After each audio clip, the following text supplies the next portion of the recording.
Hey everyone, I'm Dr. Ben. The body mass index, or BMI, is a metric you can use to evaluate your health. However, it is riddled with controversy. On the one hand, it is actually used to help define the state of obesity. On the other hand, some people think it's a scam or completely useless. So what's really going on? That's what we're going to discuss in this video. First, a brief history lesson. Way back in 1842, the observation was published that as adults grow taller, their weight increases in proportion to the square of their height. Fast forward 130 years, and this was termed the body mass index, or BMI, calculated as your weight in kilograms divided by your height in meters squared. And I've included a calculator in the description of this video. This metric had actually already been used in life insurance tables as it had been found to correlate with mortality. Over the ensuing decades, as more data was accumulated, refinements were made to the BMI thresholds that correlated with different levels of health, until the 1990s when the current categories were created, and you can see those on my right. Thus, if you know your BMI, you can see which category you fall within. But I've made this even easier for you if you simply know your height and weight with the table that you can see on the screen. In this table, if you know your height, then you can see what weight corresponds to each of the BMI thresholds, and thus you can see what weight range would allow you to have a healthy range BMI. And if BMI worked perfectly, we would be done. I would just tell you that you need to get yourself to a healthy range BMI, and there would be nothing else we need to discuss. However, then there also wouldn't be any controversy. So what we need to consider is how valid are these categories, and we'll begin by exploring the underweight category. Some individuals in the underweight category will have a medical condition contributing to them being underweight. For this reason, I recommend anyone in this category to be seen by a healthcare provider at least one time just to make sure nothing else is going on.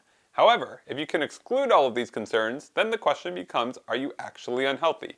And the answer is not really, at least not at this point in time. What studies typically find is that by most measures of health, everything is okay. However, there are two possible exceptions to this. Number one, many of these individuals will have worse markers of bone health, and this could potentially lead to long-term complications such as osteopenia and osteoporosis. And then number two, these individuals do tend to have lower levels of lean body mass, and this could potentially lead to a long-term complication called sarcopenia, which can lead to health complications later in life. For these reasons, I recommend everyone in the underweight category to engage in resistance training while eating sufficient calories and protein to build up their lean body mass levels. This could help prevent the long-term health complications. And now that we've discussed the underweight category, we can move on to the real source of the BMI controversy. Your BMI only describes the relationship between your height and your weight, nothing else. It does not say anything about your underlying body composition. Two individuals can have the same height and weight but carry very different levels of lean body mass and body fat. It also doesn't describe your body fat distribution. One person may have more abdominal body fat and another person may have more fat around their hips and their thighs. And it's the abdominal body fat that is generally found to be more harmful. It also doesn't describe the type of body fat that you carry. One individual may have more visceral adipose tissue, which is the metabolically harmful fat around the inner abdominal organs. Another person may have more subcutaneous adipose tissue, which is the less harmful fat found underneath the skin. The BMI doesn't encapsulate any of this information whatsoever, and for this reason, it cannot be a perfect marker of health. But does that mean that it will not work well?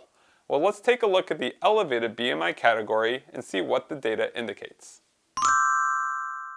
Let's first ask the question, can you have an elevated BMI but a healthy amount of body fat? And the answer is yes. A 2020 systematic review and meta-analysis analyzed this, and they compared defining obesity by BMI versus by other measurements. And what they found was that the BMI was 95 to 97% specific, which means roughly 3 to 5% of individuals with an obesity range BMI actually have a healthy amount of body fat. And if you consider the overweight category, the numbers are going to be even higher. And you can see one data set on the screen. In this data, panel A corresponds to individuals with an elevated BMI but a healthy body fat level. Now I will add one caveat here, and that is that we can't say strictly what is a healthy body fat level because of all the variations in body fat that we discussed earlier in this video.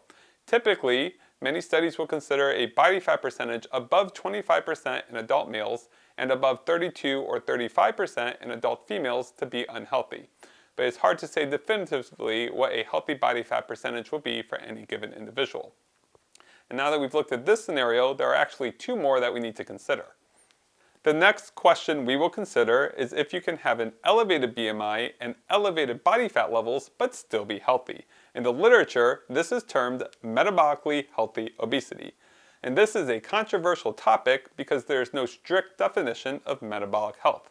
What is typically seen is that some subset of people with obesity will be able to maintain good metabolic health for some period of time. However, there are three caveats we need to consider. Number one, many of the individuals within this group will transition to a state of poor metabolic health as time goes on. Number two, this group of people on average will still have worse cardiometabolic health outcomes relative to individuals without obesity. And because of these two caveats, I don't actually fully buy into the concept of metabolically healthy obesity. However, the third caveat is more promising, and that is the fact that the individuals who do maintain better health outcomes, on average, maintain higher levels of physical activity and cardiorespiratory fitness. And this is promising because this indicates that people with obesity can significantly improve their health even without losing weight just by increasing their overall physical activity and fitness levels. The third question we will consider is if you can actually be healthier at a higher BMI. This is called the obesity paradox, and it means different things in different contexts. But we will consider the case of the elderly, where having an elevated BMI is frequently associated with a lower risk of all-cause mortality. Yes, that is right, for the elderly, weighing more may decrease the risk of death. So what's going on here? There are likely several contributing factors, but the one we'll focus on today is body composition. Having an elevated BMI is often associated not only with higher levels of body fat, but also higher levels of lean body mass. And per a recent analysis, when looking at these two components separately, it's the higher levels of lean body mass that cause the lower level of mortality. But the higher levels of body fat are still found to be harmful. A separate study, which actually not only looked at muscle mass but also waist circumference, had a similar finding, where they found that higher levels of muscle mass protect against higher levels of abdominal fat. Collectively, all of this means that it's not so much the higher BMI by itself that is causing a lower level of mortality, but it's the higher levels of lean body mass that is associated with the elevated BMI.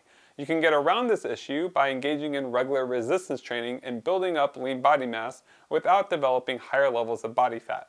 And by doing that, you can actually get the best of both worlds.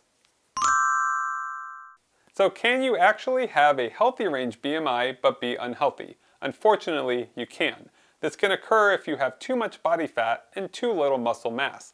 The figure on the screen shows individuals in this category in panel B.